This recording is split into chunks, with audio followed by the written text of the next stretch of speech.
External senses by Adam Smith.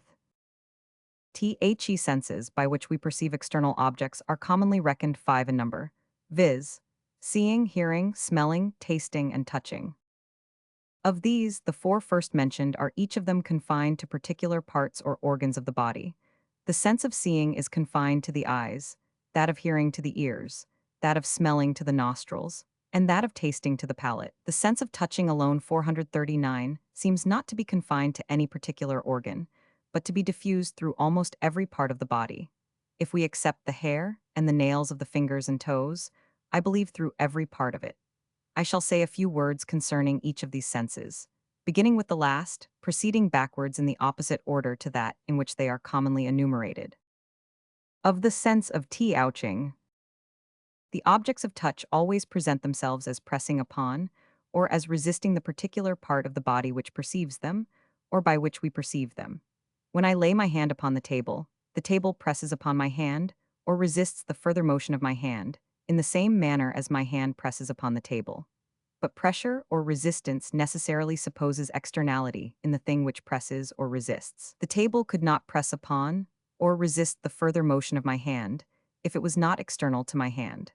I feel it accordingly as something which is not merely an affection of the hand, but altogether external to and independent of my hand. The agreeable, indifferent, or painful sensation of pressure, accordingly as I happen to press hardly or softly, I feel, no doubt, as affections of my hand. But the thing which presses and which resists I feel as something altogether different from those affections, as external to my hand, and as being altogether independent of it. In moving my hand along the table, it soon comes, in every direction, to a place where this pressure or resistance ceases. This place we call the boundary, or end of the table, of which the extent and figure are determined by the extent and direction of the lines or surfaces which constitute this boundary or end. It is in this manner that a man born blind, or who has lost his sight so early that he has no remembrance of visible objects, may form the most distinct idea of the extent and figure of all the different parts of his own body, and of every other tangible object which he has an opportunity of handling and examining. When he lays his hand upon his foot, as his hand feels the pressure or resistance of his foot, so his foot feels that of his hand. They are both external to one another, but they are, neither of them, altogether so external to him. He feels in both, and he naturally considers them as parts of himself, or at least as something which belongs to him, and which, for his own comfort, it is necessary that he should take some care of. When he lays his hand upon the table, though his hand feels the pressure of the table does not feel, at least he does not know that it feels, the pressure of his hand. He feels it therefore as something external, not only to his hand, but to himself, as something which makes no part of himself, and in the state and condition of which he has not necessarily any concern. 440 When he lays his hand upon the body either of another man, or of any other animal, though he knows, or at least may know, that they feel the pressure of his hand as much as he feels that of their body. Yet as this feeling is altogether external to him, he frequently gives no attention to it, and at no time takes any further concern in it than he is obliged to do by that fellow feeling which nature has, for the wisest purposes, implanted in man, not only towards all other men, but, though no doubt in a much weaker degree, towards all other animals. Having destined him to be the governing animal in this world, it seems to have been her benevolent intention to inspire him with some degree of respect, even for the meanest and weakest of his subjects. This power or quality of resistance we call solidity, and the thing which possesses it, the solid body or thing. As we feel it as something altogether external to us, so we necessarily conceive it as something altogether independent of us. We consider it, therefore, as what we call a substance, or as a thing that subsists by itself, and independent of any other thing. Solid and substantial, accordingly, are two words which, in common language, are considered either as altogether or as nearly synonymous. Solidity necessarily supposes some degree of extension, and that in all the three directions of length, breadth, and thickness. All the solid bodies of which we have any experience have some degree of such bulk or magnitude. It seems to be essential to their nature, and without it we cannot even conceive how they should be capable of pressure or resistance, are the powers by which they are made known to us, and by which alone they are capable of acting upon our own and upon all other bodies. Extension, at least any sensible extension, supposes divisibility. The body may be so hard that our strength is not sufficient to break it. We still suppose, however, that if a sufficient force were applied, it might be so broken. And at any rate, we can always, in fancy at least, imagine it to be divided into two or more parts. Every solid and extended body, if it be not infinite, as the universe may be conceived to be, must have some shape or figure, or be bounded by certain lines and surfaces. Every such body must likewise be conceived as capable both of motion and of rest, both of altering its situation with regard to other surrounding bodies, and of remaining in the same situation. That bodies of small or moderate bulk are capable of both motion and rest we have constant experience. Great masses, perhaps, are according to the ordinary habits of the imagination, supposed to be more fitted for rest than for motion. Provided a sufficient force could be applied, however, we have no difficulty in conceiving that the greatest and most unwieldy masses might be made capable of motion. Philosophy teaches us, and by reasons two to which it is scarcely possible to 441 refuse our assent, that the earth itself and bodies much larger than the earth are not only movable, but are at all times actually in motion, and continually altering their situation in respect to other surrounding bodies, with a rapidity that almost passes all human comprehension.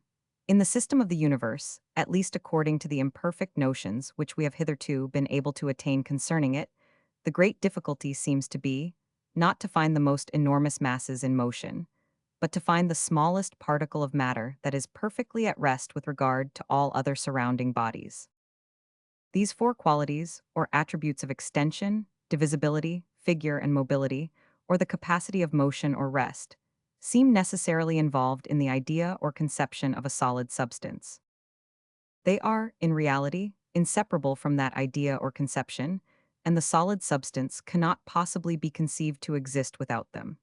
No other qualities or attributes seem to be involved, in the same manner, in this our idea or conception of solidity. It would, however, be rash from thence to conclude that the solid substance can, as such, possess no other qualities or attributes.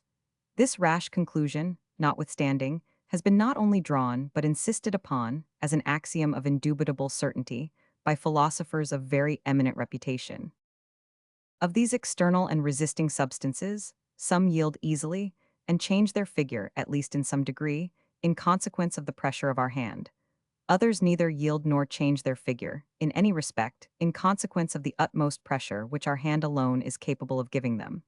The former we call soft, the latter hard bodies. In some bodies the parts are so very easily separable that they not only yield to a very moderate pressure, but easily receive the pressing body within them, and without much resistance allow it to traverse their extent in every possible direction. These are called fluid, in contradistinction to those of which the parts not being so easily separable are upon that account peculiarly called solid bodies, as if they possessed, in a more distinct and perceptible manner, the characteristical quality of solidity or the power of resistance. Water, however, one of the fluids with which we are most familiar, when confined on all sides, as in a hollow globe of metal which is first filled with it, and then sealed hermetically, has been found to resist pressure as much as the very hardest, or what we commonly call the most solid bodies.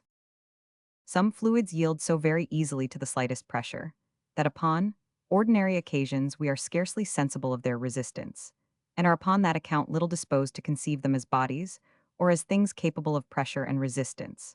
There was a time, as we may learn from Aristotle and Lucretius, when it was supposed to require some degree of philosophy to demonstrate that air was a real solid body, or capable of pressure and resistance. What, in ancient 442 times, and in vulgar apprehensions, was supposed to be doubtful with regard to air, still continues to be so with regard to light, of which the rays, however condensed or concentrated, have never appeared capable of making the smallest resistance to the motion of other bodies, the characteristical power or quality of what are called bodies or solid substances.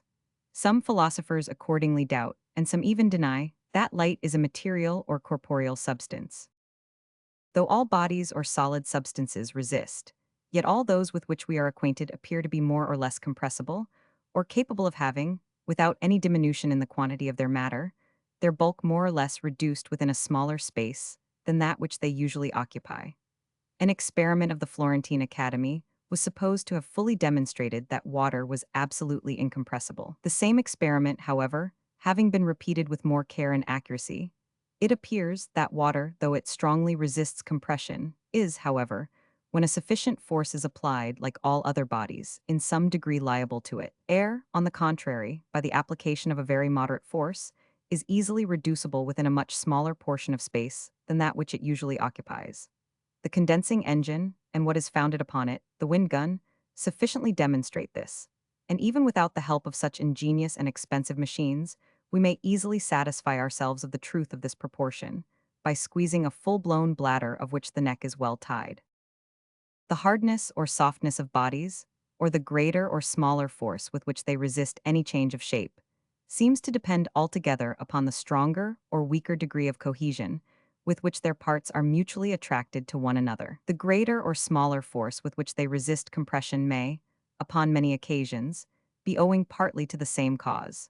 But it may likewise be owing to the greater or smaller proportion of empty space comprehended within their dimensions, or intermixed with the solid parts which compose them. A body which comprehended no empty space within its dimensions, which, through all its parts, was completely filled with the resisting substance, we are naturally disposed to conceive as something which would be absolutely incompressible, and which would resist, with unconquerable force, every attempt to reduce it within narrower dimensions. If the solid and resisting substance, without moving out of its place, should admit into the same place another solid and resisting substance, it would from that moment, in our apprehension, cease to be a solid and resisting substance, and would no longer appear to possess that quality, by which alone it is made known to us, and which we therefore consider as constituting its nature and essence, and as altogether inseparable from it. Hence our notion of what has been called impenetrability of matter, or of the absolute impossibility that two 443 solid resisting substances should occupy the same place at the same time. This doctrine, which is as old as Leucippus, Democritus, and Epicurus, was in the last century revived by Gassendi, and has since been adopted by Newton and the far greater part of his followers. It may at present be considered as the established system, or as the system that is most in fashion, and most approved of by the greater part of the philosophers of Europe. Though it has been opposed by several puzzling arguments, drawn from that species of metaphysics which confounds everything and explains nothing, it seems upon the whole to be the most simple, the most distinct, and the most comprehensible account that has yet been given of the phenomena which are meant to be explained by it. I shall only observe that whatever system may be adopted concerning the hardness or softness, the fluidity or solidity, the compressibility or incompressibility of the resisting substance, the certainty of our distinct sense and feeling of its externality, or of its entire independency upon the organ which perceives it, or by which we perceive it, cannot in the smallest degree be affected by any such system. I shall not therefore attempt to give any further account of such systems. Heat and cold being felt by almost every part of the human body, have commonly been ranked along with solidity and resistance, among the qualities which are the objects of touch. It is not, however, I think, in our language proper to say that we touch, but that we feel the qualities of heat and cold. The word feeling, though in many cases we use it as synonymous to touching, has, however, a much more extensive signification, and is frequently employed to denote our internal as well as our external affections. We feel hunger and thirst, we feel joy and sorrow, we feel love and hatred. Heat and cold, in reality, though they may frequently be perceived by the same parts of the human body, constitute an order of sensations altogether different from those which are the proper objects of touch. They are naturally felt, not as pressing upon the organ, but as in the organ. What we feel while we stand in the sunshine during a hot, or in the shade during a frosty, day, is evidently felt, not as pressing upon the body, but as in the body.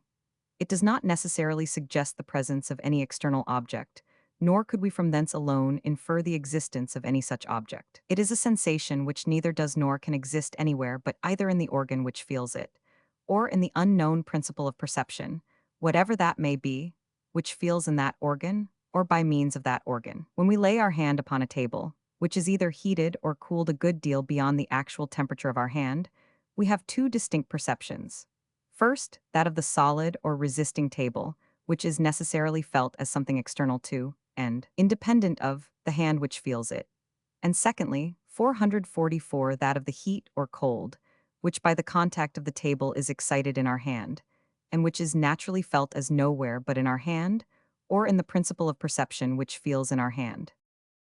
But though the sensations of heat and cold do not necessarily suggest the presence of any external object, we soon learn from experience that they are commonly excited by some such object. Sometimes by the temperature of some external body, immediately in contact with our own body, and sometimes by some body at either a moderate or a great distance from us, as by the fire in a chamber or by the sun in a summer's day. By the frequency and uniformity of this experience, by the custom and habit of thought which that frequency and uniformity necessarily occasion, the internal sensation and the external cause of that sensation come in our conception to be so strictly connected that in our ordinary and careless way of thinking, we are apt to consider them as almost one and the same thing, and therefore denote them by one and the same word. The confusion, however, is in this case more in the word than in the thought, for in reality we still retain some notion of the distinction, though we do not always evolve it with that accuracy which a very slight degree of attention might enable us to do. When we move our hand, for example, along the surface of a very hot or of a very cold table, though we say that the table is hot or cold in every part of it, we never mean that, in any part of it,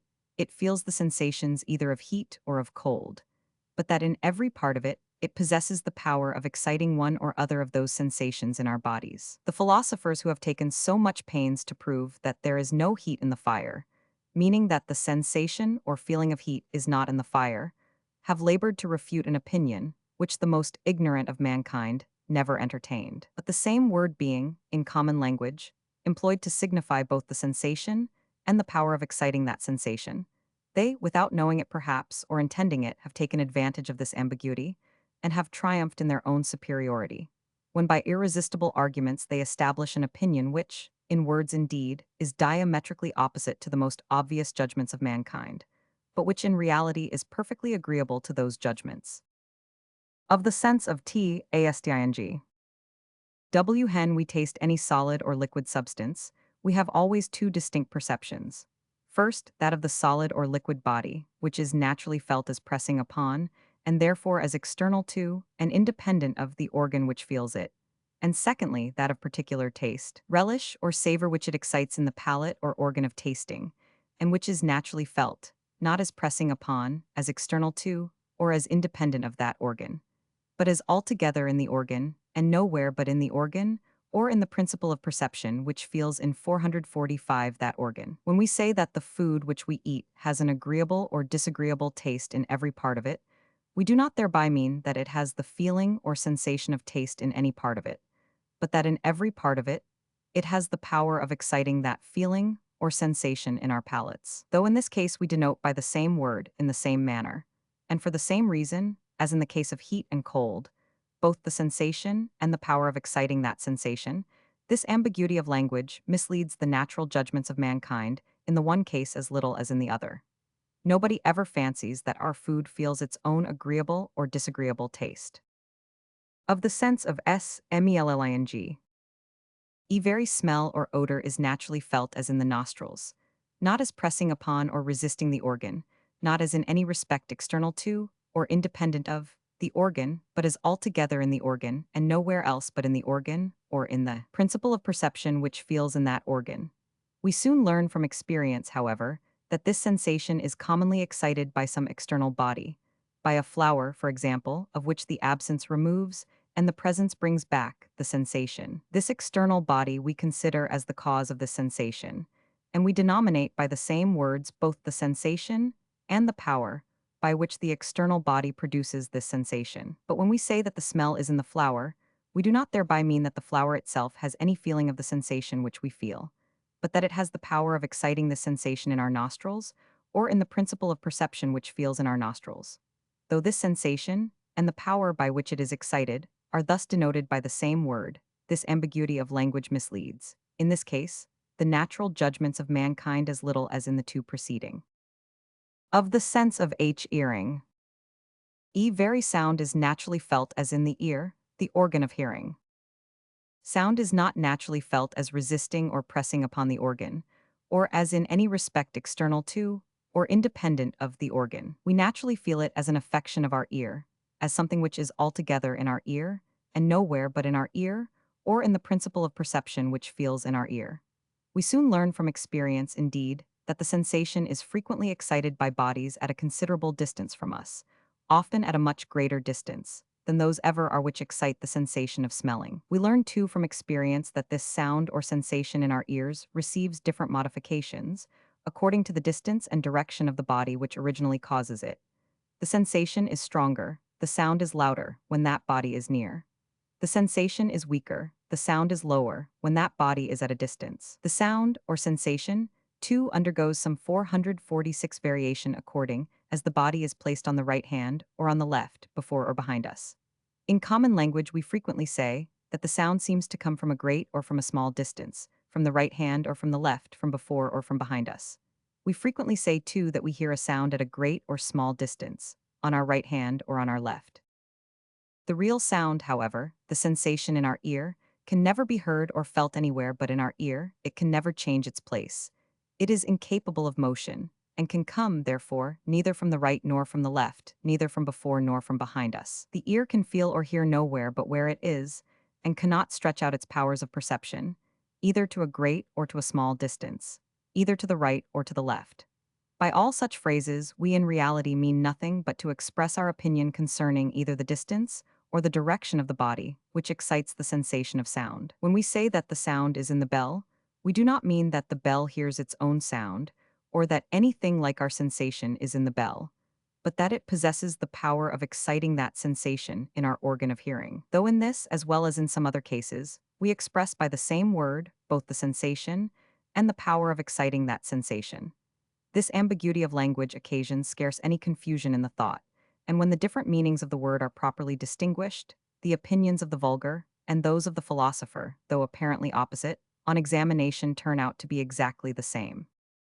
These four classes of secondary qualities, as philosophers have called them, or to speak more properly, these four classes of sensations, heat and cold, taste, smell, and sound, being felt not as resisting or pressing upon the organ, but as in the organ, are not naturally perceived as external and independent substances, or even as qualities of such substances, but as mere affections of the organ, and what can exist nowhere but in the organ.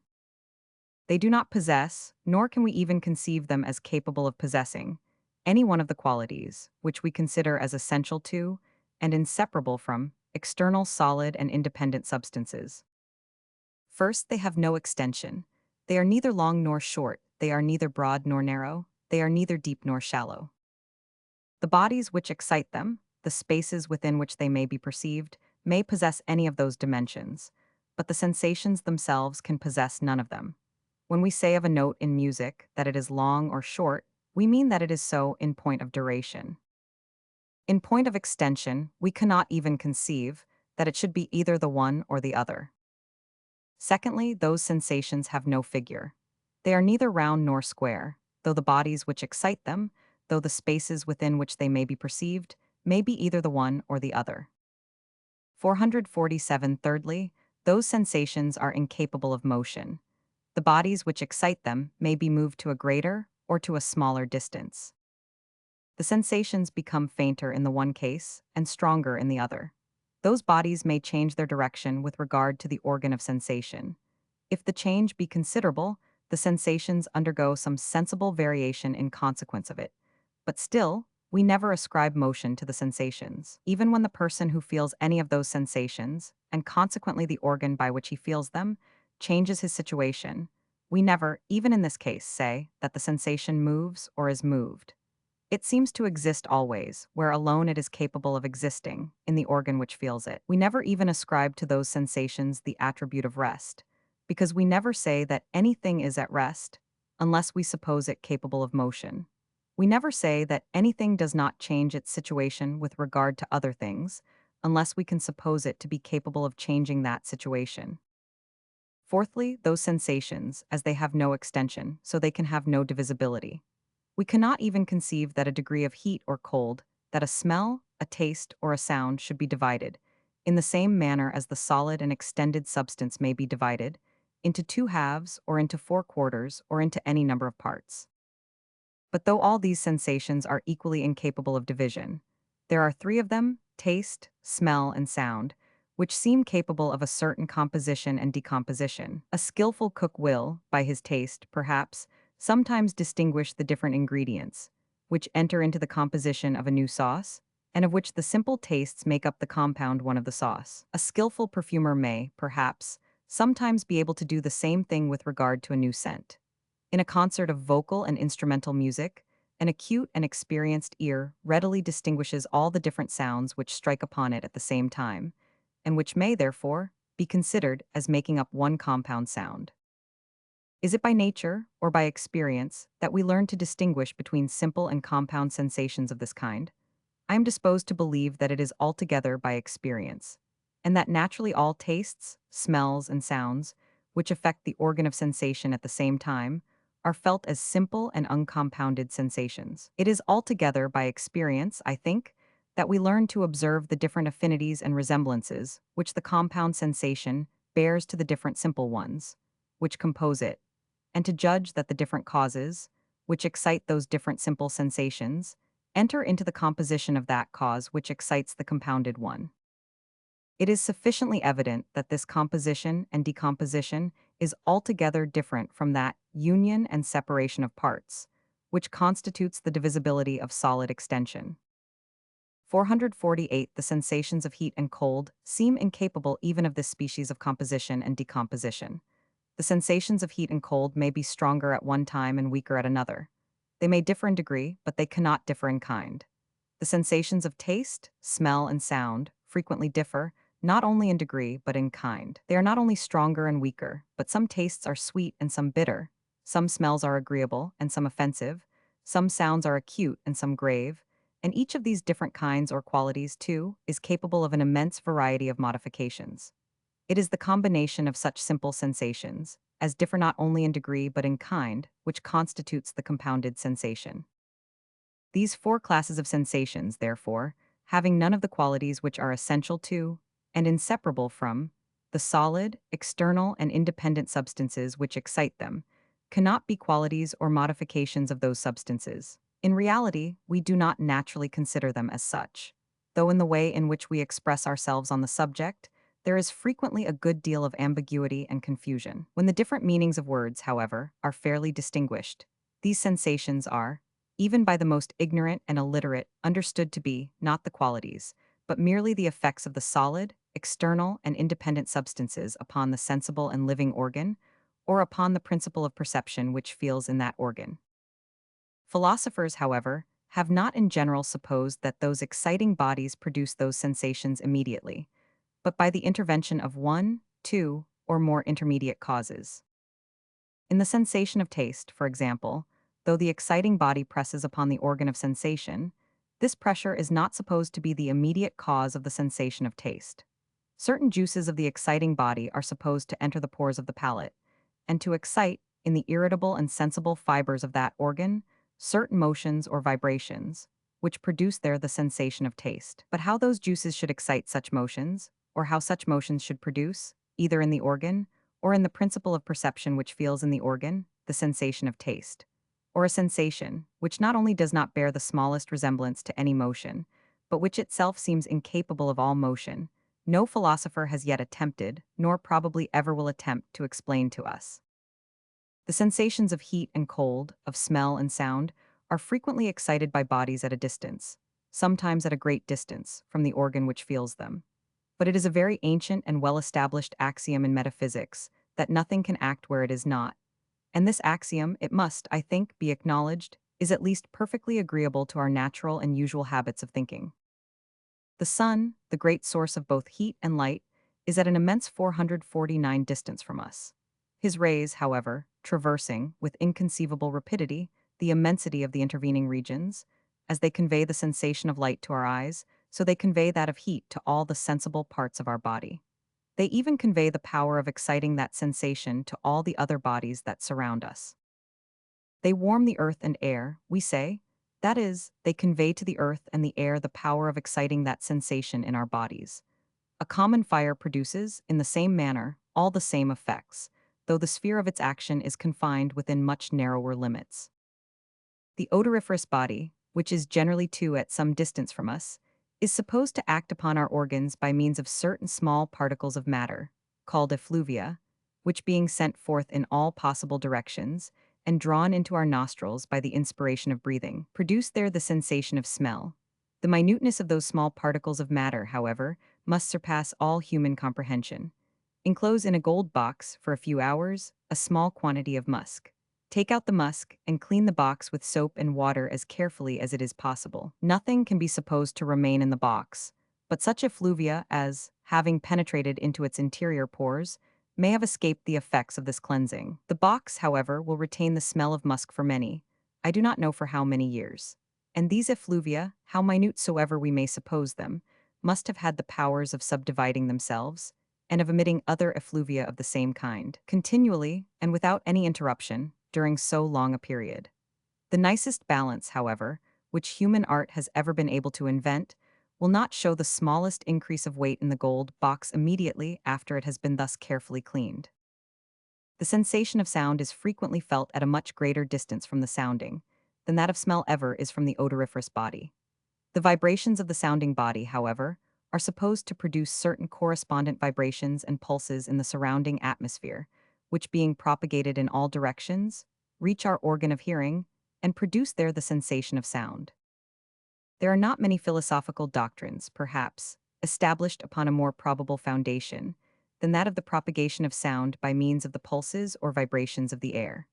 The experiment of the bell, which, in an exhausted receiver, produces no sensible sound, would alone render this doctrine somewhat more than probable. But this great probability is still further confirmed by the computations of Sir Isaac Newton, who has shown that what is called the velocity of sound, or the time which passes between the commencement of the action of the sounding body and that of the sensation in our ear, is perfectly suitable to the velocity with which the pulses and vibrations of an elastic fluid of the same density with the air are naturally propagated.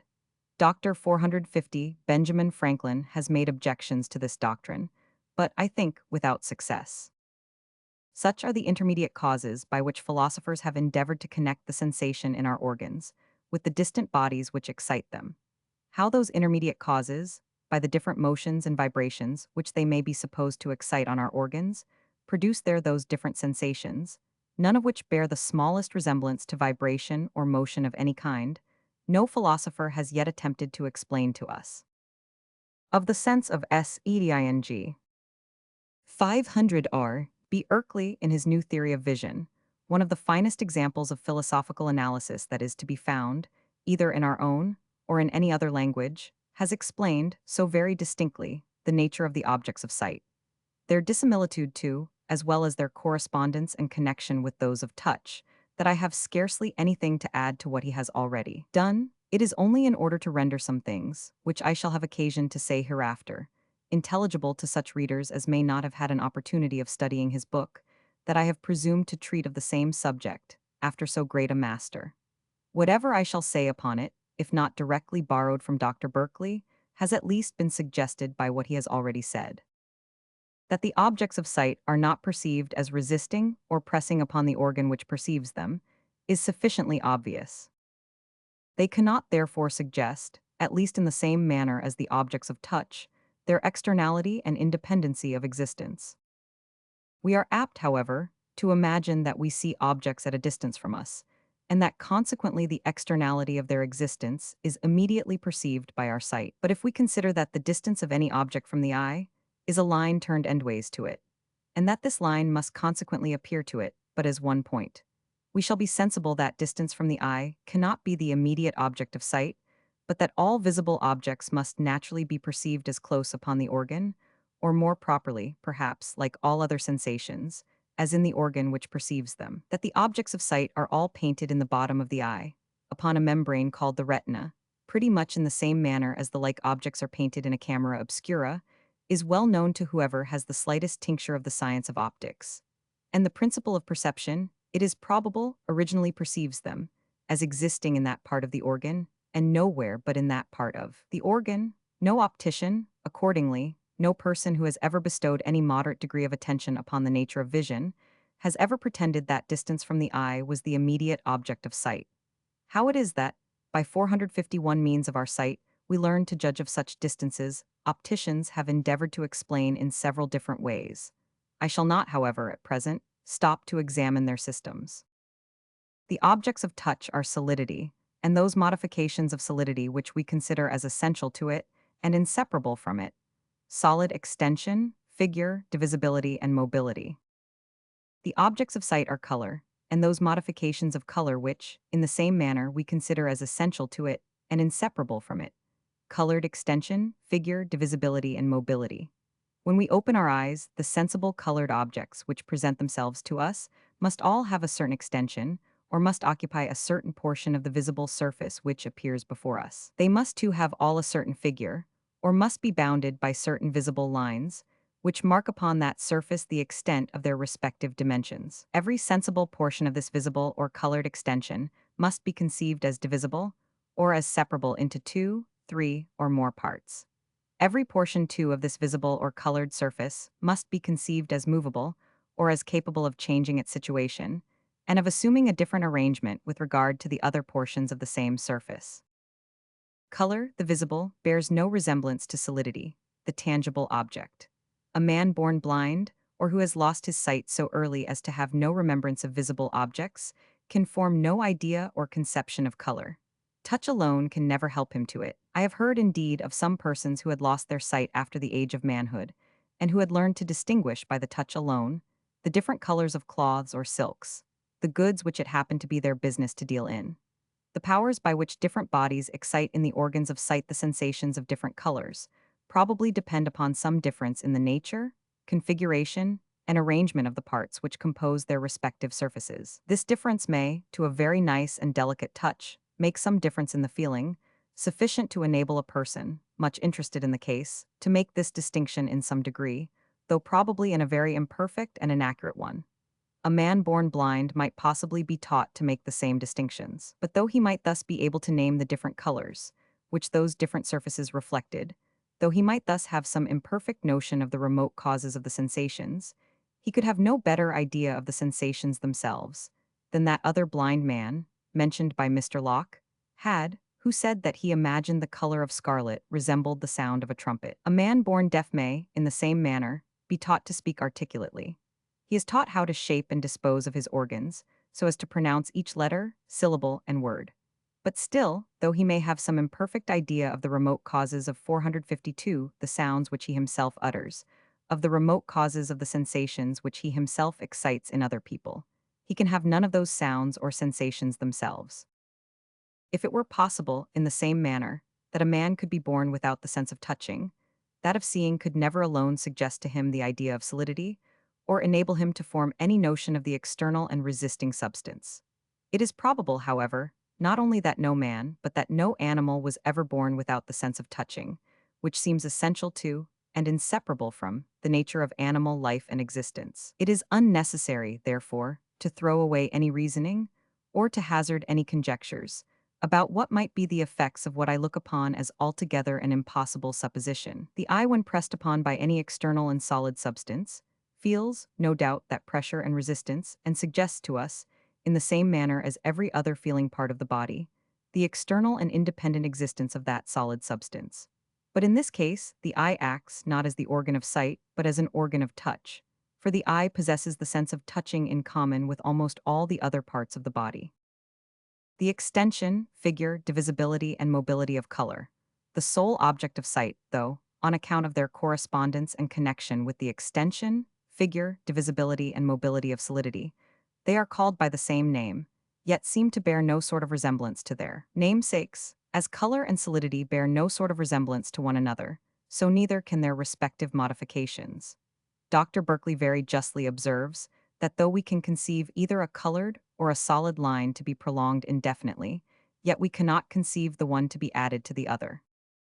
We cannot, even in imagination, conceive an object of touch to be prolonged into an object of sight, or an object of sight into an object of touch. The objects of sight and those of touch constitute two worlds, which, though they have a most important correspondence and connection with one another, bear no sort of resemblance to one another. The tangible world, as well as all the different parts which compose it, has three dimensions: length, breadth, and depth.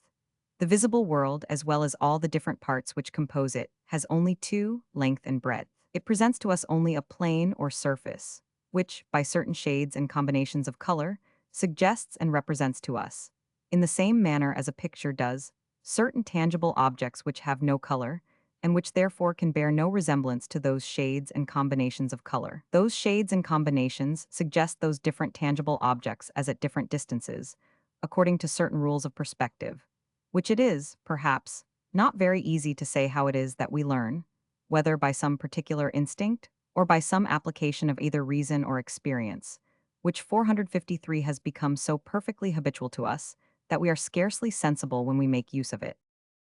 The distinctness of this perspective, the precision and accuracy with which, by means of it, we are capable of judging concerning the distance of different tangible objects, is greater or less, exactly in proportion as this distinctness, as this precision and accuracy, are of more or less importance to us. We can judge of the distance of near objects, of the chairs and tables, for example, in the chamber where we are sitting, with the most perfect precision and accuracy.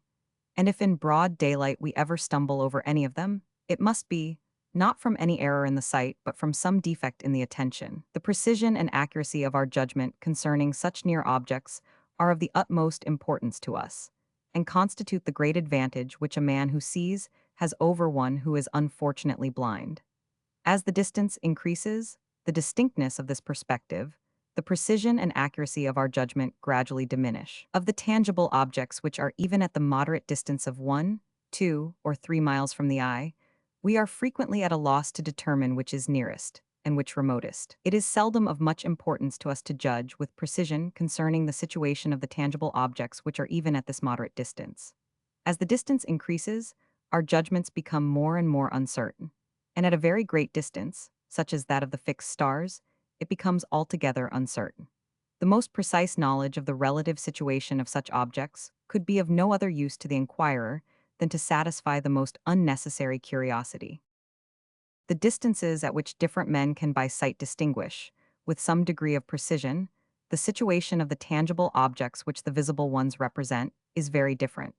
And this difference, though it, no doubt, may sometimes depend upon some difference in the original configuration of their eyes, yet seems frequently to arise altogether from the different customs and habits which their respective occupations have led them to contract.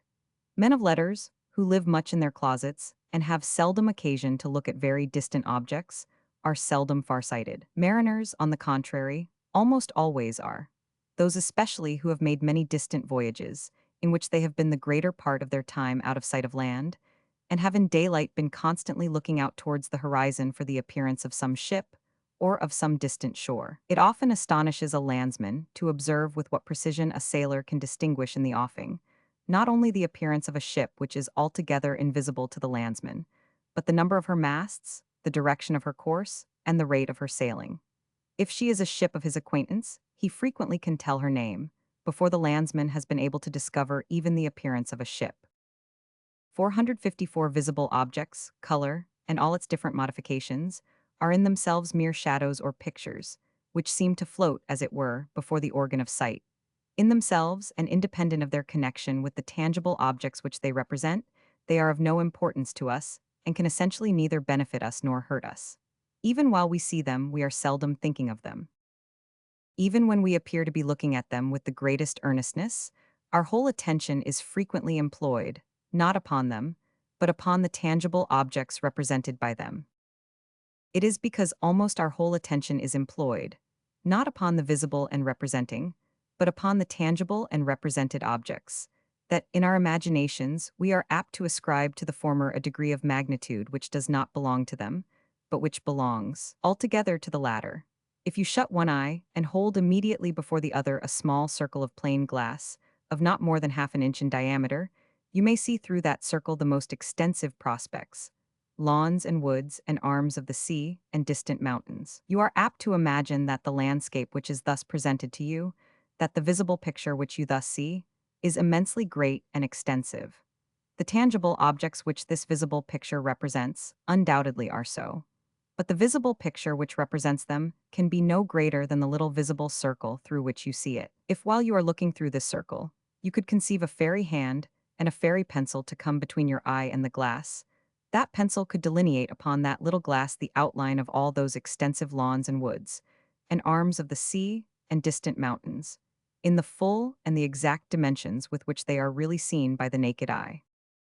Every visible object which covers from the eye any other visible object must appear at least as large as that other visible object.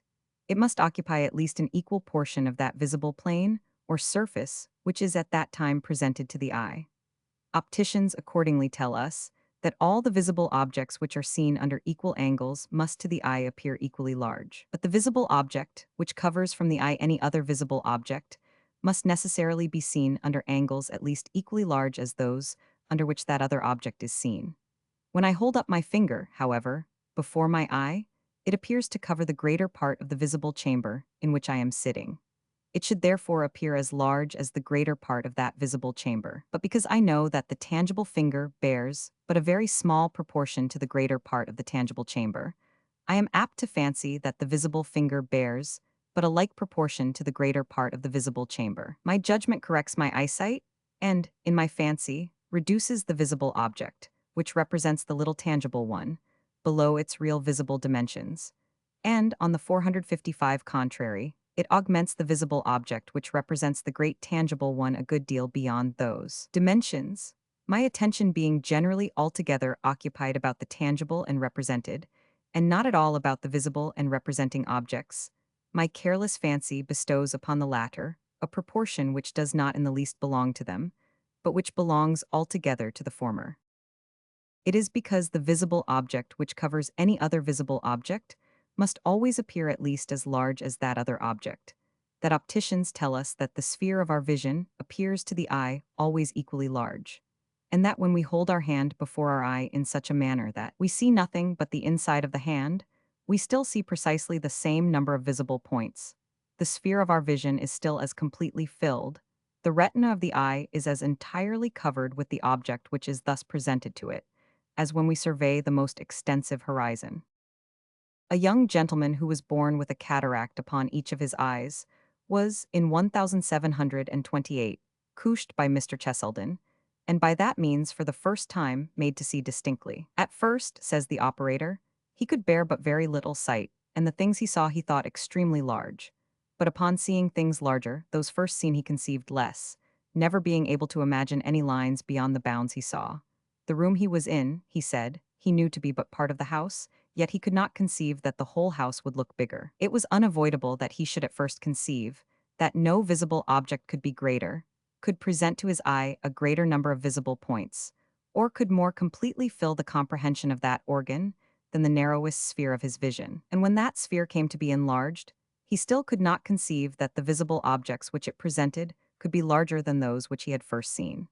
He must probably by this time have been in some degree habituated to the connection between visible and tangible objects, and enabled to conceive that visible object to be small, which represented a small tangible object, and that to be great, which represented a great one. The great objects did not appear to his sight greater than the small ones had done before, but the small ones, which, having filled the whole sphere of his vision, had before appeared as large as possible, being now known to represent much smaller tangible objects, seemed in his conception to grow smaller. He had begun now to employ his attention more about the tangible and represented than about the visible and representing objects, and he was beginning to ascribe to the latter the proportions and dimensions which properly belonged altogether to the former. As we frequently ascribe to the objects of sight a magnitude and proportion which does not really belong to them, but to the objects of 456 touch which they represent, so we likewise ascribe to them a steadiness of appearance, which as little belongs to them, but which they derive altogether from their connection with the same objects of touch. The chair which now stands at the farther end of the room, I am apt to imagine, appears to my eye as large as it did when it stood close by me, when it was seen under angles at least 4 times larger than those under which it is seen at present, and when it must have occupied, at least, 16 times that portion which it occupies at present, of the visible plane or surface which is now before my eyes. But as I know that the magnitude of the tangible and represented chair, the principal object of my attention, is the same in both situations, I ascribe to the visible and representing chair, though now reduced to less than the 16th part of its former dimensions, a steadiness of appearance which certainly belongs not in any respect to it, but altogether to the tangible and represented one. As we approach to, or retire from, the tangible object which any visible one represents, the visible object gradually augments in the one case and diminishes in the other. To speak accurately, It is not the same visible object which we see at different distances, but a succession of visible objects, which, though they all resemble one another, those especially which follow near after one another, yet are all really different and distinct. But as we know that the tangible object which they represent remains always the same, we ascribe to them too a sameness which belongs altogether to it. And we fancy that we see the same tree at a mile, at half a mile, and at a few yards distance. At those different distances, however, the visible objects are so very widely different that we are sensible of a change in their appearance. But still, as the tangible objects which they represent remain invariably the same, we ascribe a sort of sameness even to them too. It has been said that no man ever saw the same visible object twice, and this, though no doubt an exaggeration, is, in reality, much less so than at first view it appears to be. Though I am apt to fancy that all the chairs and tables, and other little pieces of furniture in the room where I am sitting, appear to my eye always the same, yet their appearance is in reality continually varying, not only according to every variation in their situation and distance with regard to where I am sitting, but according to every, even the most insensible variation in the altitude of my body, in the movement of my head, or even in that of my eyes. The perspective necessarily varies according to all even the smallest of these variations, and consequently the appearance of the objects which that perspective presents to me.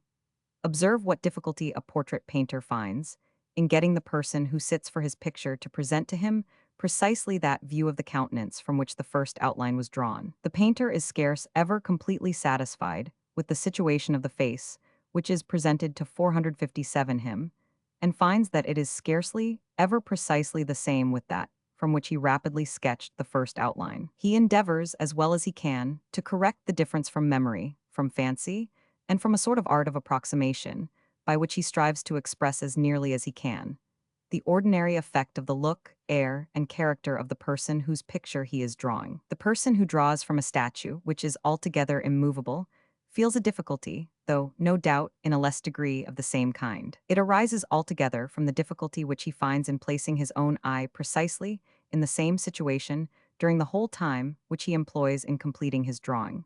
This difficulty is more than doubled upon the painter who draws from a living subject. The statue never is the cause of any variation or unsteadiness in its own appearance. The living subject frequently is. The benevolent purpose of nature in bestowing upon us the sense of seeing is evidently to inform us concerning the situation and distance of the tangible objects which surround us. Upon the knowledge of this distance and situation depends the whole conduct of human life, in the most trifling as well as in the most important transactions. Even animal motion depends upon it, and without it we could neither move nor even sit still with complete security. The objects of sight, as Dr. Berkeley finely observes, constitute a sort of language which the author of nature addresses to our eyes, and by which he informs us of many things, which it is of the utmost importance to us to know. As, in common language, the words or sounds bear no resemblance to the thing which they denote, so, in this other language, the visible objects bear no sort of resemblance to the tangible object which they represent, and of whose relative situation, with regard both to ourselves and to one another, they inform us.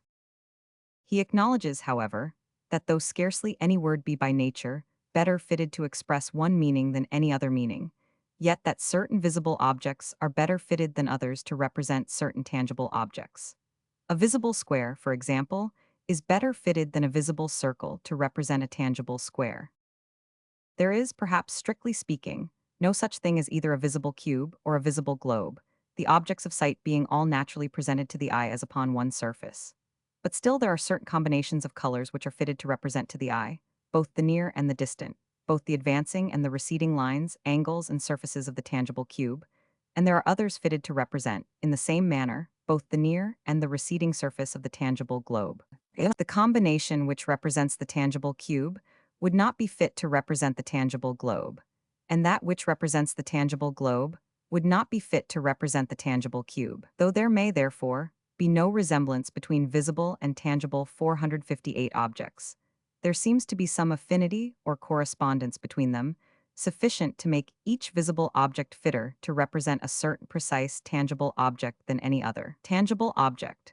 But the greater part of words seem to have no sort of affinity or correspondence with the meanings or ideas which they express, and if custom had so ordered it, they might with equal propriety have been made use of to express any other meanings or ideas. Dr. Berkeley, with that happiness of illustration which scarcely ever deserts him, remarks that this in reality is no more than what happens in common language, and that though letters bear no sort of resemblance to the words which they denote, yet that the same combination of letters which represents one word would not always be fit to represent another, and that each word is always best represented by its own proper combination of letters. The comparison, however, it must be observed, is here totally changed. The connection between visible and tangible objects was first illustrated by comparing it with that between spoken language and the meanings or ideas which spoken language suggests to us, and it is now illustrated by the connection between written language and spoken language, which is altogether different. Even this second illustration, besides, will not apply perfectly to the case. When custom, indeed, has perfectly ascertained the powers of each letter, when it has ascertained, for example, that the first letter of the alphabet shall always represent such a sound, and the second letter such another sound, each word comes then to be more properly represented by one certain combination of written letters or characters than it could be by any other combination. But still, the characters themselves are altogether arbitrary and have no sort of affinity or correspondence with the articulate sounds which they denote. The character which marks the first letter of the alphabet, for example, if custom had so ordered it, might, with perfect propriety, have been made use of to express the sound which we now annex to the second, and the character of the second to express that which we now annex to the first. But the visible characters which represent to our eyes the tangible globe could not so well represent the tangible cube, nor could those which represent the tangible cube so properly represent the tangible globe. There is evidently, therefore, a certain affinity and correspondence between each visible object and the precise tangible object represented by it, much superior to what takes place either between written and spoken language, or between spoken language and the ideas or meanings which it suggests. The language which nature addresses to our eyes has evidently a fitness of representation, an aptitude for signifying the precise things which it denotes, much superior to that of any of the artificial languages which human art and ingenuity have ever been able to invent. 459. That this affinity and correspondence, however, between visible and tangible objects could not alone, and without the assistance of observation and experience, teach us, by any effort of reason, to infer what was the precise tangible object which each visible one represented. If it is not sufficiently evident from what has been already said, it must be completely so from the remarks of Mr. Cheselden upon the young gentleman above mentioned, whom he had couched for a cataract. Though we say of this gentleman that he was blind, observes Mr. Cheselden, as we do of all people who have ripe cataracts, yet they are never so blind from that cause but that they can discern day from night, and for the most part in a strong light distinguish black, white, and scarlet, but they cannot perceive the shape of anything, for the light by which these perceptions are made, being let in obliquely through aqueous humor, or the interior surface of the crystalline, by which the rays cannot be brought into a focus upon the retina, they can discern in no other manner than a sound eye can through a glass of broken jelly, where a great variety of surfaces so differently refract the light, that the several distinct pencils of rays cannot be collected by the eye into their proper foci. Wherefore the shape of an object in such a case cannot be at all discerned though the color may. And thus it was with this young gentleman, who, though he knew those colors asunder in a good light, yet when he saw them after he was couched, the faint ideas he had of them before were not sufficient for him to know them by afterwards, and therefore he did not think them the same which he had before known by those names. This young gentleman, therefore, had some advantage over one who from a state of total blindness had been made for the first time to see. He had some imperfect notion of the distinction of colors, and he must have known that those colors had some sort of connection with the tangible objects which he had been accustomed to feel. But had he emerged from total blindness, he could have learnt this connection only from a very long course of observation and experience. How little this advantage availed him, however, we may learn partly from the passages of Mr. Cheselden's narrative, already quoted, and still more from the following. When he first saw, says that ingenious operator, he was so far from making any judgment about distances, that he thought all objects whatever touched his eyes, as he expressed, as what he felt did his skin, and thought no objects so agreeable as those which were smooth and regular, though he could form no judgment of their shape, or guess what it was in any object that was pleasing to him. He knew not the shape of anything, nor any one thing from another, however different in shape or magnitude. But upon being told what things were, whose form he before knew from feeling, he would carefully observe that he might know them again. But having too many 460 objects to learn at once, he forgot many of them. And as he said, at first learned to know, and again forgot 1,000 things in a day. One particular only, though it may appear trifling, I will relate. Having often forgot which was the cat and which was the dog, he was ashamed to ask. But catching the cat, which he knew by feeling, he was observed to look at her steadfastly, and then setting her down, said, "So, puss, I shall know you another time." When the young gentleman said that the objects which he saw touched his eyes, he certainly could not mean that they pressed upon or resisted his eyes, for the objects of sight never act upon the organ in any way that resembles pressure or resistance. He could mean no more than that they were close upon his eyes, or, to speak more properly, perhaps, that they were in his eyes. A deaf man who was made all at once to hear might in the same manner naturally enough say that the sounds which he heard touched his ears, meaning that he felt them as close upon his ears, or, to speak perhaps more properly, as in his ears. Mr. Cheselden adds afterwards, "We thought he soon knew what pictures represented which were showed to him, but we found afterwards we were mistaken. For about 2 months after he was couched, he discovered at once they represented solid bodies, when to that time he considered them only as party-colored planes or surfaces, diversified with variety of paints. But even then he was no less surprised, expecting the pictures would feel like the things they represented, and was amazed when he found those parts, which by their light and shadow appeared now round and uneven, felt only flat like the rest, and asked which was the lying sense, feeling, or seeing. Painting, though, by combinations of light and shade, similar to those which nature makes use of in the visible objects which she presents to our eyes, it endeavors to imitate those objects. Yet it never has been able to equal the perspective of nature, or to give to its productions that force and distinctness of relief and rejection which nature bestows upon hers. When the young gentleman was just beginning to understand the strong and distinct perspective of nature, the faint and feeble perspective of painting made no impression upon him, and the picture appeared to him what it really was, a plain surface bedaubed with different colors.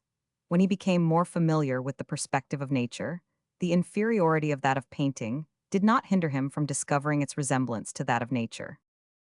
In the perspective of nature, he had always found that the situation and distance of the tangible and represented objects corresponded exactly to what the visible and representing ones suggested to him. He expected to find the same thing in the similar, though inferior perspective of painting, and was disappointed when he found that the visible and tangible objects had not, in this case, their usual correspondence.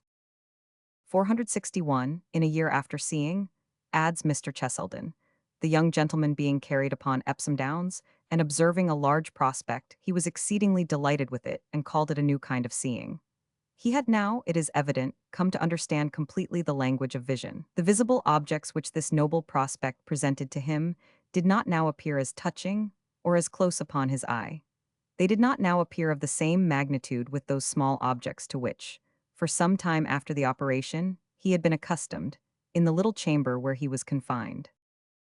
Those new visible objects at once, and as it were of their own accord, assumed both the distance and the magnitude of the great tangible objects which they represented. He had now, therefore, it would seem, become completely master of the language of vision, and he had become so in the course of a year, a much shorter period than that in which any person, arrived at the age of manhood, could completely acquire any foreign language.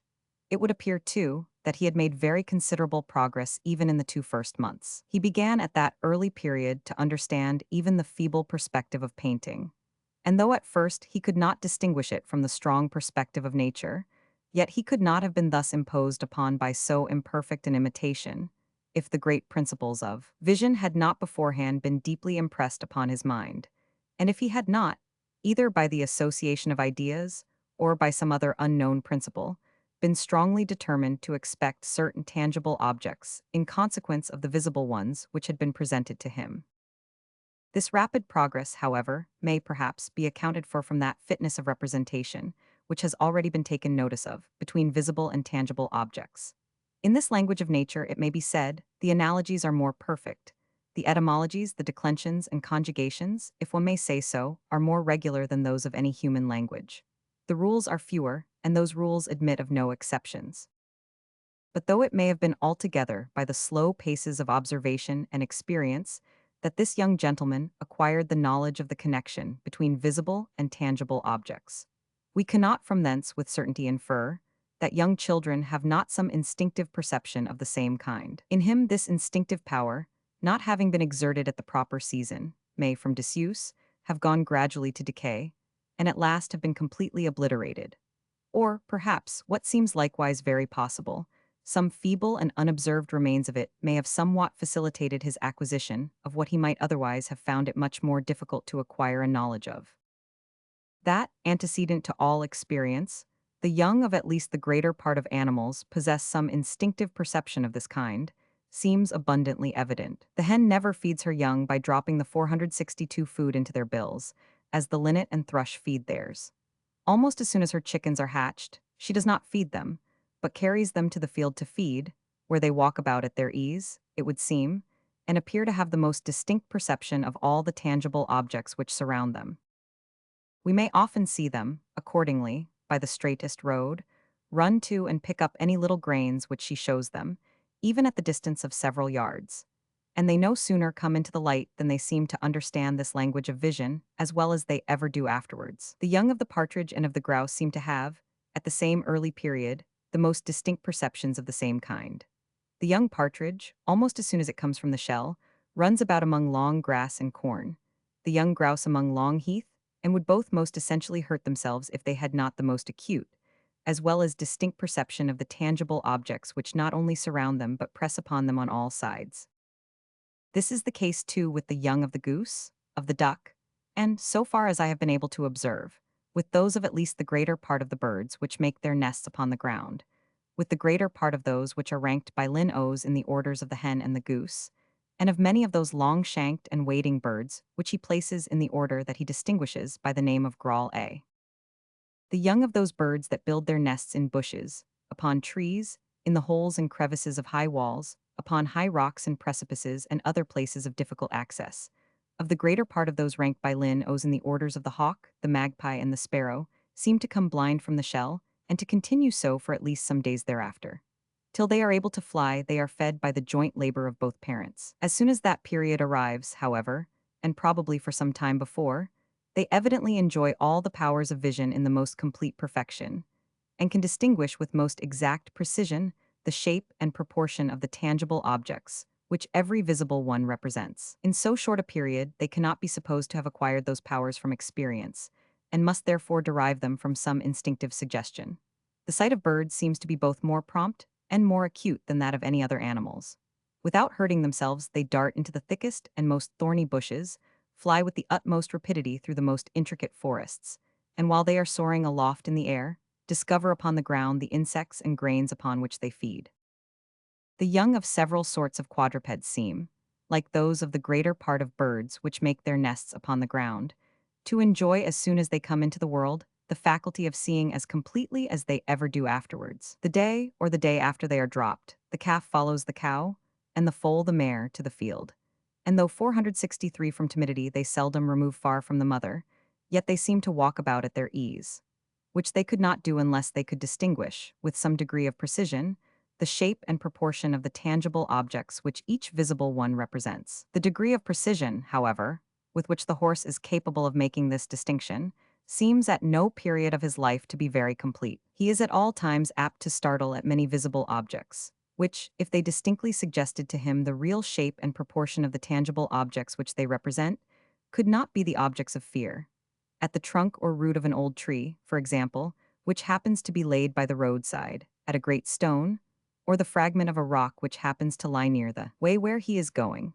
To reconcile him, even to a single object of this kind which has once alarmed him, frequently requires some skill, as well as much patience and good temper in the rider.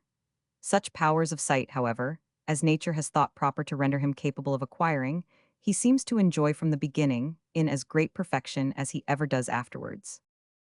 The young of other quadrupeds, like those of the birds which make their nests in places of difficult access, come blind into the world. Their sight, however, soon opens, and as soon as it does so, they seem to enjoy it in the most complete perfection, as we may all observe in the puppy and the kitten. The same thing, I believe, may be said of all other beasts of prey, at least of all those concerning which I have been able to collect any distinct information. they come blind into the world, but as soon as their sight opens, they appear to enjoy it in the most complete perfection. It seems difficult to suppose that man is the only animal of which the young are not endowed with some instinctive perception of this kind. The young of the human species, however, continue so long in a state of entire dependency.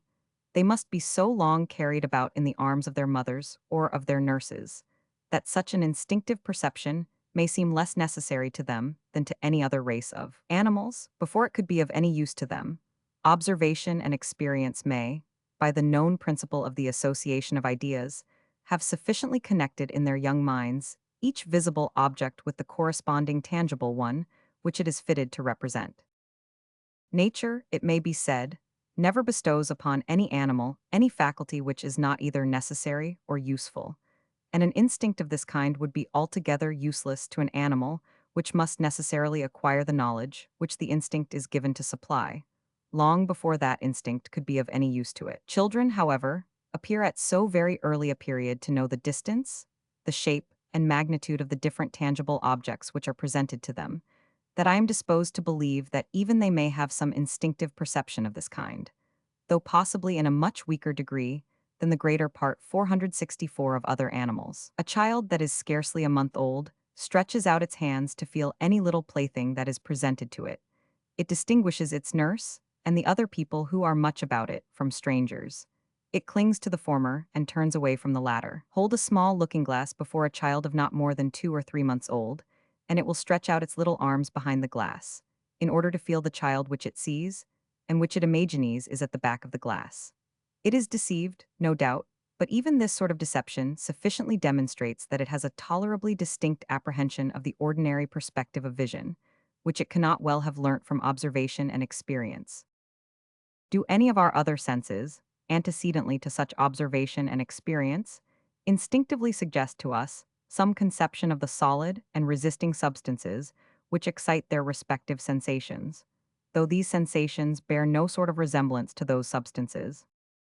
The sense of tasting certainly does not. Before we can feel the sensation, the solid and resisting substance which excites it must be pressed against the organs of taste, and must consequently be perceived by them. Antecedently to observation and experience, therefore, the sense of tasting can never be said instinctively to suggest some conception of that substance. It may perhaps be otherwise with the sense of smelling. The young of all suckling animals, of the mammalia of Linnaeus, whether they are born with sight or without it, yet as soon as they come into the world apply to the nipple of the mother in order to suck. In doing this they are evidently directed by the smell. The smell appears either to excite the appetite for the proper food, or at least to direct the newborn animal to the place where that food is to be found. It may perhaps do both the one and the other. That when the stomach is empty, the smell of agreeable food excites and irritates the appetite is what we all must have frequently experienced. But the stomach of every newborn animal is necessarily empty. While in the womb it is nourished, not by the mouth, but by the navel string. Children have been born apparently in the most perfect health and vigor, and have applied to suck in the usual manner, but immediately, or soon after, have thrown up the milk, and in the course of a few hours have died vomiting and in convulsions. Upon opening their bodies, it has been found that the intestinal tube or canal had never been opened or pierced in the whole extent of its length, but, like a sac, admitted of no passage beyond a particular place. It could not have been in any respect by the mouth, therefore, but altogether by the navel string, that such children had been nourished and fed up to the degree of health and vigor in which they were born.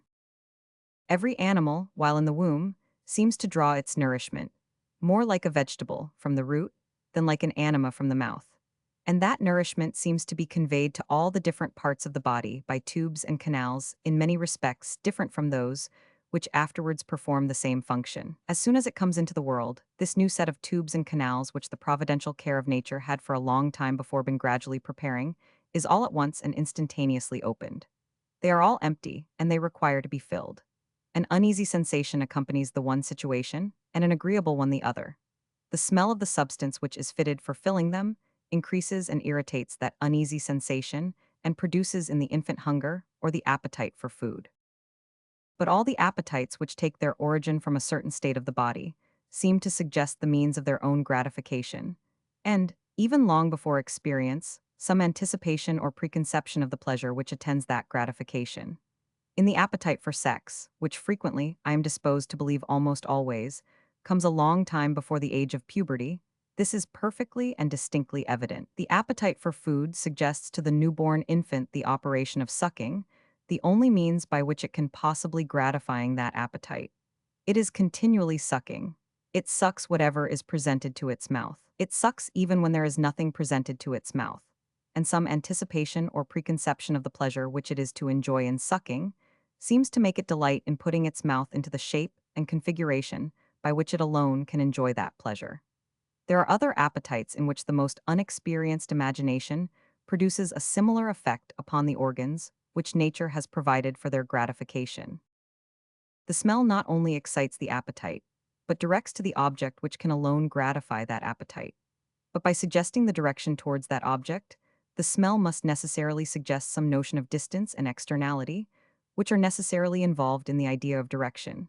In the idea of the line of motion by which the distance can best be overcome, and the mouth brought into contact with the unknown substance which is the object of the appetite, that the smell should alone suggest any preconception of the shape or magnitude of the external body to which it directs, seems not very probable. The sensation of smell seems to have no sort of affinity or correspondence with shape or magnitude, and whatever preconception the infant may have of these, and it may very probably have some such preconception, is likely to be suggested, not so much directly by the smell and indirectly by the appetite excited by that smell, as by the principle which teaches the child to mold its mouth into the conformation and action of sucking, even before it reaches the object to which alone that conformation and action can be usefully applied.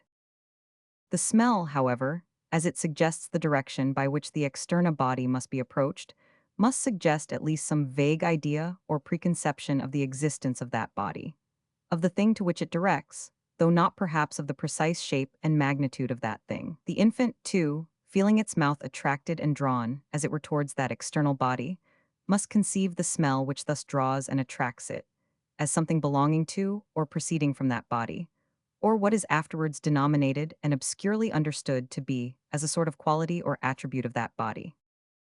The smell, too, may very probably suggest some even tolerably distinct perception of the taste of the food to which it directs. The respective objects of our different external senses seem, indeed, the greater part of them, to bear no sort of resemblance to one another. Color bears no sort of resemblance to solidity, nor to heat, nor to cold, nor to sound, nor to smell, nor to taste. To this general rule, however, there seems to be one, and perhaps but one exception. The sensations of smell and taste seem evidently to bear some sort of resemblance to one another. Smell appears to have been given to us by nature as the director of taste. It announces, as it were, before trial, what is likely to be the taste of the food which is set before us. Though perceived by a different organ, it seems in many cases to be but a weaker sensation nearly of the same kind with that of the taste which that announces. It is very natural to suppose, therefore, that the smell may suggest to the infant some tolerably distinct preconception of the taste of the food which it announces, and may, even before experience, make its mouth, as we say, water for that food. That numerous division of animals which Linnaeus ranks under the class of worms have, scarcely any of them, any head. They neither see nor hear, have neither eyes nor ears, but many of them have the power of self-motion and appear to move about in search of their food. They can be directed in this search by no other sense than that of smelling. The most accurate microscopical observations, however, have never been able to discover in such animals any distinct organ of smell. They have a mouth and a stomach, but no nostrils. The organ of taste, it is probable, has in them a sensibility of the same kind with that which the olfactory nerves have in more perfect animals. They may, as it were, taste at a distance, and be attracted to their food by an affection of the same organ by which they afterwards enjoy it. And smell and taste may in them be no otherwise distinguished than as weaker or stronger sensations derived from the same organ. The sensations of heat and cold, when excited by the pressure of some body, either heated or cooled, beyond the actual temperature of our own organs, cannot be said, antecedently to observation and experience, instinctively to suggest any conception of the solid and resisting substance which excites them. What was said of the sense of taste may very properly be said here. Before we can feel those sensations, 467, the pressure of the external body which excites them must necessarily suggest not only some conception, but the most distinct conviction of its own external and independent existence. It may be otherwise, perhaps, when those sensations are either of them excited by the temperature of the external air. In a calm day when there is no wind, we scarcely perceive the external air as a solid body, and the sensations of heat and cold, it may be thought, are then felt merely as affections of our own body, without any reference to anything external. Several cases, however, may be conceived in which it must be allowed, I imagine, that those sensations, even when excited in this manner, must suggest some vague notion of some external thing or substance which excites them. A newborn animal which had the power of self-motion, and which felt its body, either agreeably or disagreeably, more heated or more cooled on the one side than on the other, would, I imagine, instinctively and antecedently to all observation and experience, endeavor to move towards the side in which it felt the agreeable, and to withdraw from that in which it felt the disagreeable sensation. But the very desire of motion supposes some notion or preconception of externality, and the desire to move towards the side of the agreeable, or from that of the disagreeable sensation, supposes at least some vague notion of some external thing or place, which is the cause of those respective sensations. The degrees of heat and cold which are agreeable, it has been found from experience, are likewise healthful, and those which are disagreeable, unwholesome. The degree of their unwholesomeness, too, seems to be pretty much in proportion to that of their disagreeableness. If either of them is so disagreeable as to be painful, it is generally destructive, and that, too, in a very short period of time. Those sensations appear to have been given us for the preservation of our own bodies. They necessarily excite the desire of changing our situation when it is unwholesome or destructive, and when it is healthy, they allow us, or rather they entice us, to remain in it. But the desire of changing our situation necessarily supposes some idea of externality, or of motion into a place different from that in which we actually are, and even the desire of remaining in the same place supposes some idea of at least the possibility of changing. Those sensations could not well have answered the intention of nature, had they not thus instinctively suggested some vague notion of external existence. That sound, the object of the sense of hearing, though perceived itself as in the ear, and nowhere but in the ear, may likewise, instinctively and antecedently to all observation and experience, obscurely suggest some vague notion of some external substance or thing which excites it. I am much disposed to believe. I acknowledge, however, that I have not been able to recollect any one instance in which this sense seems so distinctly to produce this effect, as that of seeing, that 468 of smelling, and even that of heat and cold, appear to do in some particular cases. Unusual and unexpected sound alarms always, and disposes us to look about for some external substance or thing as the cause which excites it, or from which it proceeds. Sound, however, considered merely as a sensation, or as an affection of the organ of hearing, can in most cases neither benefit nor hurt us. It may be agreeable or disagreeable, but in its own nature it does not seem to announce anything beyond the immediate feeling. It should not therefore excite any alarm. Alarm is always the fear of some uncertain evil beyond what is immediately felt, and from some unknown and external cause. But all animals and men among the rest feel some degree of this alarm, start, are roused and rendered circumspect and attentive by unusual and unexpected sound. This effect, too, is produced so readily and so instantaneously that it bears every mark of an instinctive suggestion of an impression immediately struck by the hand of nature, which does not wait for any recollection of past observation and experience. The hare, and all those other timid animals to whom flight is the only defense, are supposed to possess the sense of hearing in the highest degree of activeness. It seems to be the sense in which cowards are very likely to excel. The three senses of seeing, hearing, and smelling seem to be given to us by nature, not so much in order to inform us concerning the actual situation of our bodies, as concerning that of those other external bodies, which, though at some distance from us, may sooner or later affect the actual situation and eventually either benefit or hurt us. He measure of the verses, of which the octave of the Italians, their terzetti, and the greater part of their sonnets are composed, seems to be as nearly the same with that of the English heroic rhyme, as the different genius and pronunciation of the two languages will permit. The English heroic rhyme is supposed to consist sometimes of 10 and sometimes of 11 syllables. Of 10, when the verse ends with a single, and of 11, when it ends with a double rhyme. The correspondent Italian verse is supposed to consist sometimes of 469 10, sometimes of 11, and sometimes of 12 syllables, according as it happens to end with a single, a double, or a triple rhyme. The rhyme ought naturally to fall upon the last syllable of the verse. It is proper likewise that it should fall upon an accented syllable, in order to render it more sensible. When, therefore, the accent happens to fall, not upon the last syllable, but upon that immediately before it, the rhyme must fall both upon the accented syllable and upon that which is not accented. It must be a double rhyme. In the Italian language, when the accent falls neither upon the last syllable, nor upon that immediately before it, but upon the third syllable from the end, the rhyme must fall upon all the three. It must be a triple rhyme, and the verse is supposed to consist of 12 syllables. For se era ver, non piero credibile in C. Triple rhymes are not admitted into English heroic verse.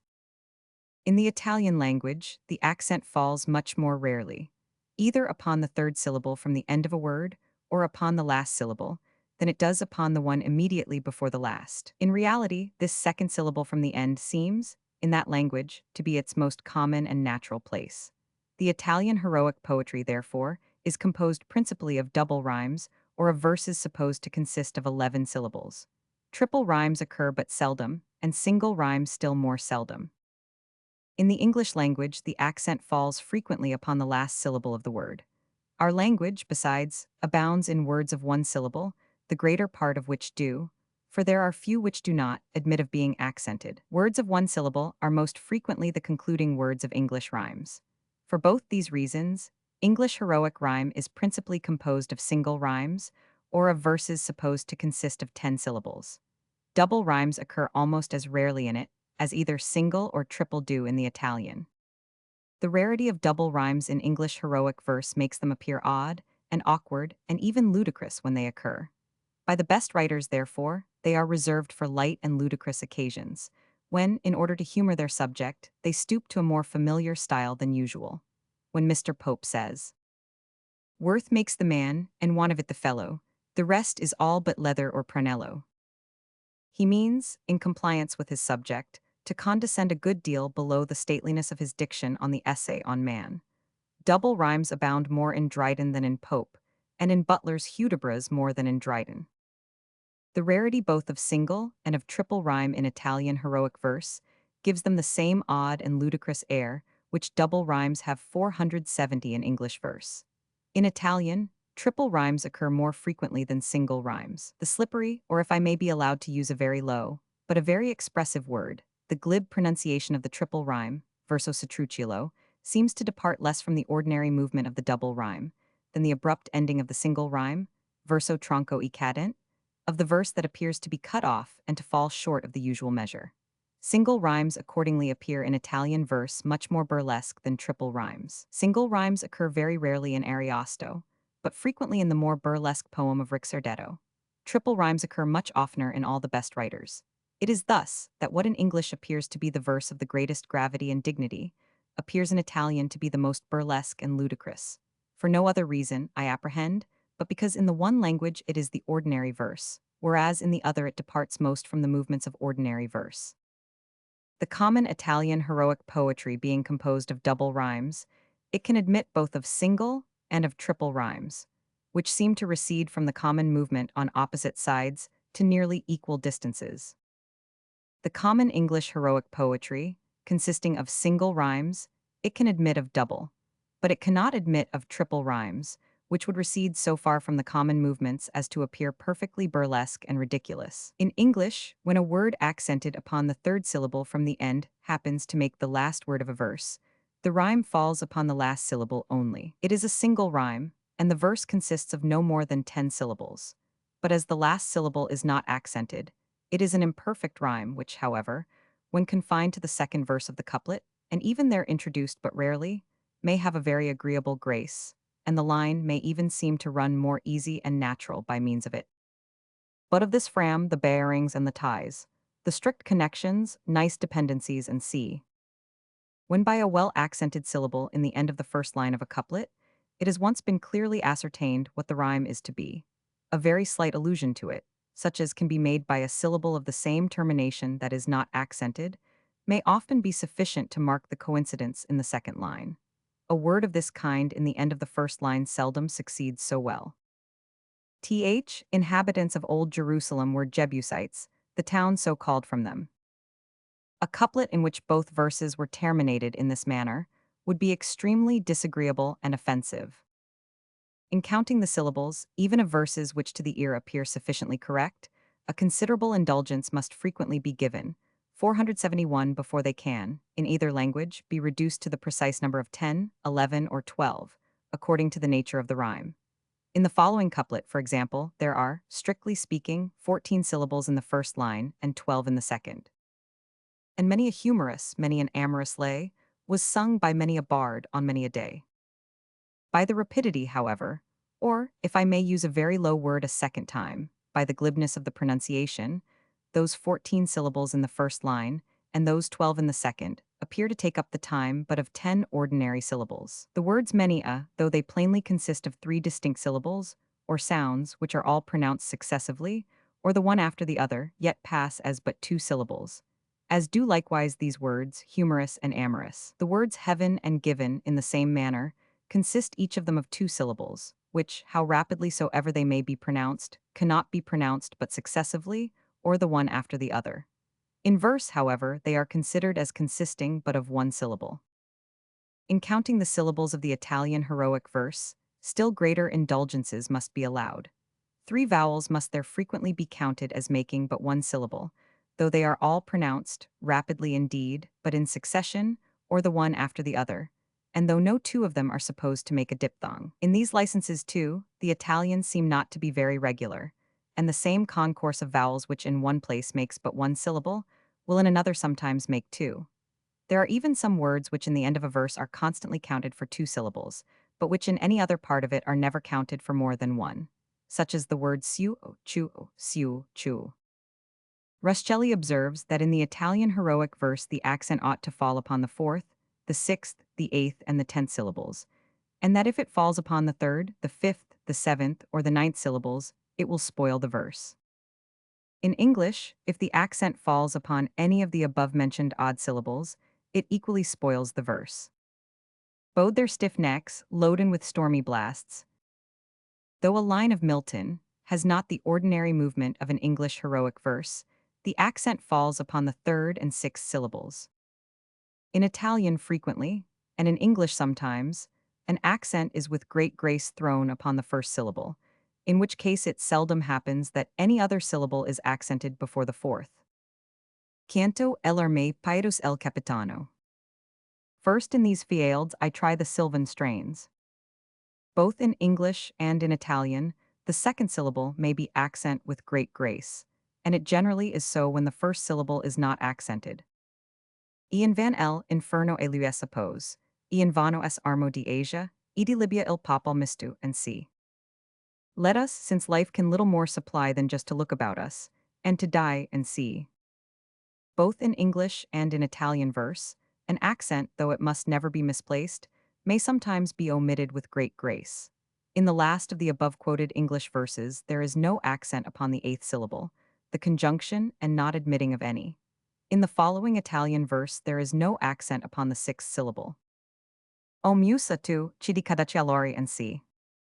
The preposition di will as little admit of an accent as the conjunction, and, in this case, however, when the even syllable is not accented, neither of the odd syllables immediately before or behind it must be accented. Neither in English nor in Italian can 2 accents running be omitted. It must be observed that in Italian there are 2 accents, the grave and the acute. The grave accent is always marked by a slight stroke over the syllable to which it belongs. The acute accent has no mark. The English language knows no distinction between the grave and the acute accents. The same author observes that in the Italian verse the pause, or what the grammarians call the caesura, may with propriety be introduced after either the 3rd, the 4th, the 5th, the 6th, or the 7th syllables. The like observations have been made by several different writers upon the English heroic verse. Dobie admires particularly the verse in which there are 2 pauses, one after the 5th and another after the 9th syllable. The example he gives is from Petrarch. Nel dolce tempo della prima edade, and c. In this verse, the second pause, which he says comes after the 9th syllable, in reality comes in between the 2 vowels, which, in the Italian way of counting syllables, compose the 9th syllable. It may be doubtful, therefore, whether this pause may not be considered as coming after the eighth syllable. I do not recollect any good English verse in which the pause comes in after the ninth syllable. We have many in which it comes in after the eighth. Yet oft before his infant eyes would run and see. In which verse there are two pauses, one after the second, and the other after the eighth syllable. I have observed many Italian verses in which the pause comes after the second syllable. Both the English and the Italian heroic verse, perhaps, are not so 473 properly composed of a certain number of syllables, which vary according to the nature of the rhyme. As of a certain number of intervals, of 5 invariably, each of which is equal in length, or time, to two ordinary distinct syllables, though it may sometimes contain more, of which the extraordinary shortness compensates the extraordinary number. The close frequently of each of those intervals, but always of every second interval, is marked by a distinct accent. This accent may frequently, with great grace, fall upon the beginning of the first interval, after which it cannot, without spoiling the verse, fall anywhere but upon the close of an interval. The syllable or syllables which come after the accent that closes the fifth interval are never accented. They make no distinct interval, but are considered as a sort of excrescence of the verse, and are in a manner counted for nothing. The end. BRADBURY, EVANS, and Co., Printers, WHITFRIRS.